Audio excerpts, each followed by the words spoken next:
On donne les expressions ci-dessus. f de x égale valeur absolue de 3x moins 5 et g de x égale valeur absolue de moins 5 plus 2. Qu'est-ce qu'on demande d'abord de calculer? Calculer f de 0 et g de 0. Disons g de moins 3 et faire la marque. Voilà.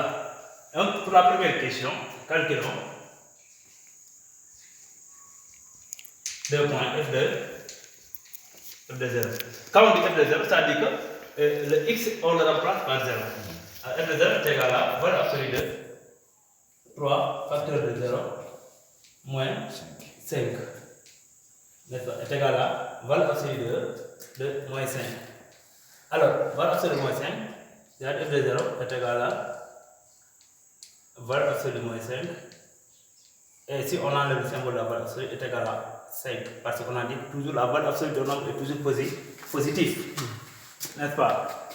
Alors, f2, où est g de moins 3? G de moins 3 égale. Là aussi, on remplace moins 3 par, ou bien x par moins 3. Dans la valeur absolue, on aura moins 5 facteur de moins 3 plus 2. Alors, si on continue le calcul, on va valeur absolue de 17. Moins 5 multiplié par moins 3 égale à moins 15. Disons 15. Parce qu'on a deux signes négatifs. Le produit est positif. Plus 2 est égal à valeur absolue de 17. Ce qui veut dire que g de moins 3 est égal à 17. Alors ça quand même, bon, c'est depuis avec les applications affinantes, n'est-ce pas? Mais je précise encore, souvent en mathématiques, on parle, les questions sont liées. Souvent sont liées. Des fois aussi, les questions sont indépendantes les unes des autres. Alors pour la deuxième question, on demande d'écrire chacune des expressions f de x et g de x sans le symbole de la valeur absolue. Allez, écrivons f de x. G de x sans le symbole de la valeur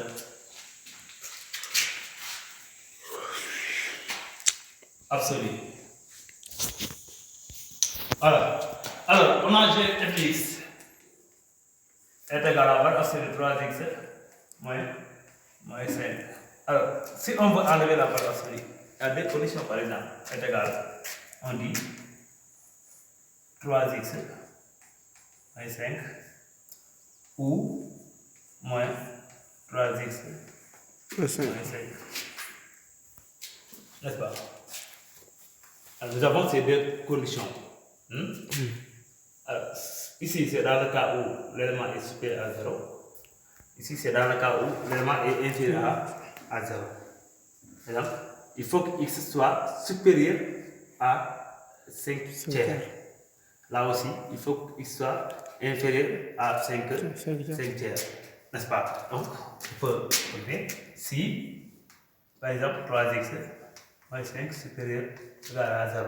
Autrement dit, X supérieur à 5 tiers. X supérieur à 5 tiers.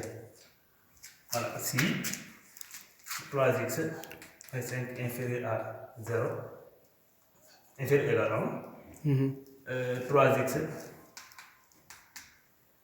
inférieur égal à 5, x inférieur égal à 5 tiers. Alors, c'est une condition.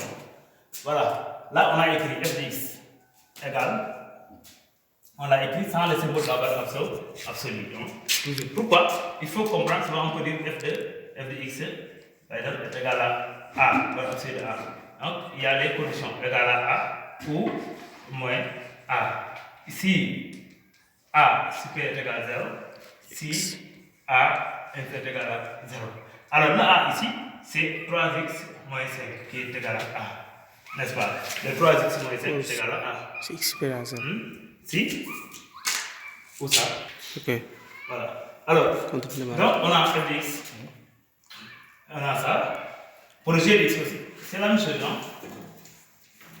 Alors, g de x est égal à moins 5x. Moins 5x plus Voilà absolu moins de 5x plus 2. moins 5x Plus 2. Voilà. Là aussi, il y a les conditions. Hein.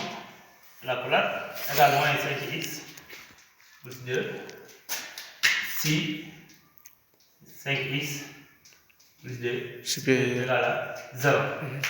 Alors là, il faut voir, regardez un peu bien, hein, c'est un peu différent qu'ici, parce qu'ici, le A est négatif. Cela veut dire quoi? On a moins 5x Inférieur à moins 2. supérieur à 2. moins 2, x inférieur à la 2 sur 5. 5, ou bien moins 2 sur moins 5. Alors moins 2 sur moins 5, on peut simplifier ici. Voilà. Alors voyons, ici il y a un changement de symbole. Hein. Pourquoi? Parce que le produit avec x a l'autre facteur, n'est-ce pas, qui est le A, le coefficient est négatif. Et si c'est négatif, maintenant, quand on fait la division, ça change de symbole. Alors, ou bien, si vous me suivez, nous avons moins 5x. Alors, moins, ici moins, parenthèse, moins 5x plus 2. Alors, si moins 5, x plus 2, inférieur, égal à 0. Si moins 5x, voilà, inférieur à moins 2. À moins 2. C'est x supérieur cette fois-ci à 2 sur 5. Ce que veut dire que ici, on a une application par intervalle. Hein? Fx, on l'a écrit par intervalle. Ça veut dire que si on remonte un peu en arrière, on peut dire que, s'il vous plaît, merci.